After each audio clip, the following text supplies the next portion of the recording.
Eu sou Celso Giannini, psicanalista, e esse é o Nas Barbas da Psicanálise, um espaço de discussão das linhas psicanalíticas e sobre temas de saúde mental. O nosso tema de hoje é psicanálise lacaniana, e para conversar um pouquinho sobre isso, eu chamei a jornalista e psicanalista Patrícia Corsetto.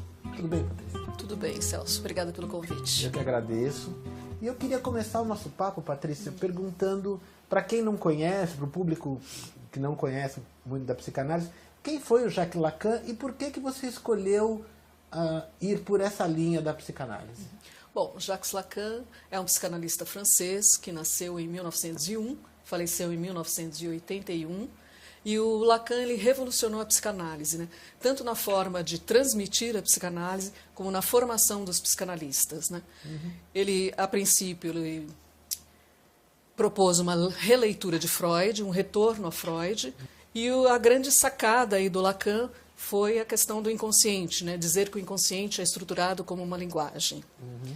E eu escolhi, né, ir por essa linha lacaniana, fruto da minha análise, né? A minha análise é de orientação lacaniana. Eu faço formação continuada em um fórum, né, que é o Fórum do Campo Lacaniano de São Paulo, que é orientado a uma escola de psicanálise, né, de orientação lacaniana, e minha clínica segue essa linha, né? Então é fruto do divã. Existem algumas coisas que a gente escuta, por exemplo, que eu não sei se são verdades sedimentadas ou se são, às vezes, são mitos do Lacan, da questão do tempo lógico, as pessoas entendem. Como as pessoas entendem esse tempo lógico? Temos mitos e temos verdades aí, né? Por exemplo, essa questão do tempo lógico, né? Na verdade, o tempo lógico não é um tempo curto, né? É um tempo variável. Então, a sessão ela pode durar 10 minutos, como ela pode durar 45, como ela pode durar 15. E em algum momento, o analista vai cortar a sessão mediante alguma coisa que o analisante traga, né? Tem analistas que optam por sessões mais curtas? Tem, mas aí vai do estilo de cada analista. Da questão também do analista ser considerado ou lido como alguém quieto, alguém que não dá seu parecer e deixa o analisado, o analisante falar. Também existe esse mito, né, que o analista lacaniano é o analista que só fala né, e você fica ali, de repente, horas falando, e o analista abre a porta para você, você sai e às vezes ele não deu uma palavra, né?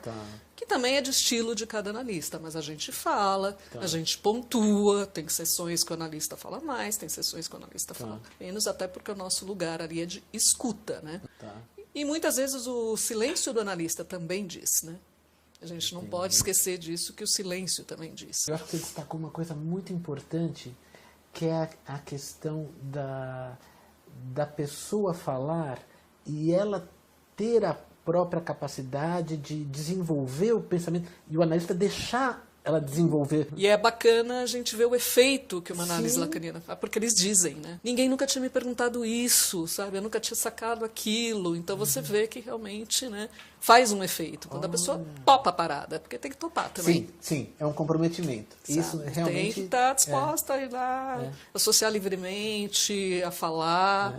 Então, é assim, vai muito do analisante. Ter a coragem de segurar o rojão, às vezes, que não é fácil. Né? Porque vem angústia, né? Não é simples, né? Não é gostoso, não é simples, não é divertido.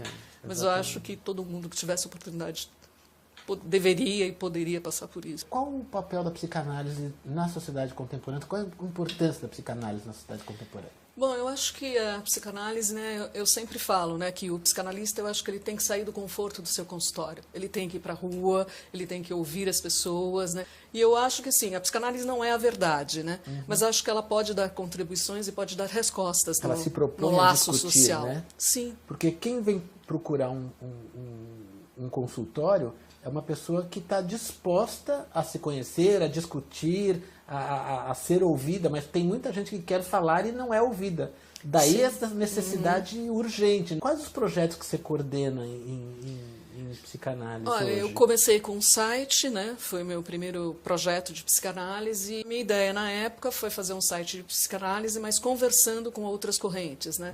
A literatura, a filosofia, a poesia, o teatro, né? Ele ficou no ar 3 anos, eu acho que ele cumpriu aí a sua função. Paralelamente a isso, né? Eu comecei com um projeto na Livraria da Vila, que chama Diálogos do Lacaniano, são edições mensais. Ele está entrando no 6º ano aqui em São Paulo, no 4º em Curitiba, e a proposta é a gente debater temas não só da psicanálise, mas também no mesmo eixo, né, conversando com outros saberes. Então são 3 psicanalistas, ou às vezes tem um filósofo junto, e a ideia é que a gente converse realmente com a plateia, né? O que a gente busca realmente é fomentar o debate, né? E esses debates, eles viram publicação ou não? Ou Eu você tem alguma ideia de tenho registro? um canal no YouTube, né, que chama Lacaniando, né? Tem alguns vídeos postados lá. Qual carreira que chegou primeiro na sua vida? Eu sou jornalista há mais de 30 anos, mas eu comecei jovem, né? Não sou É tão bom que se velha diga. assim, né? E aí hoje o jornalismo, na verdade, ele se tornou uma ferramenta para eu tocar os meus projetos de psicanálise, né? Para tocar editoras, Chama né? editora. Chama Caligrafia Editora. A gente está publicando aí livros de psicologia e psicanálise, né? E literatura mais atravessada pela psicanálise, né? Mas você sente que isso é um trabalho que é um propósito, né? Eu Dá um acho que eu propósito. encontrei a minha função aí, É. meio que na vida. Muito obrigado, Patrícia, por você ter vindo dar essa entrevista pra gente. E o Nas Barbas da Psicanálise fica por aqui. Se você gostou, compartilhe, curta. E na próxima edição teremos mais uma entrevista ou mais um artigo, sempre falando sobre psicanálise e sobre assuntos relevantes de saúde mental. Até lá!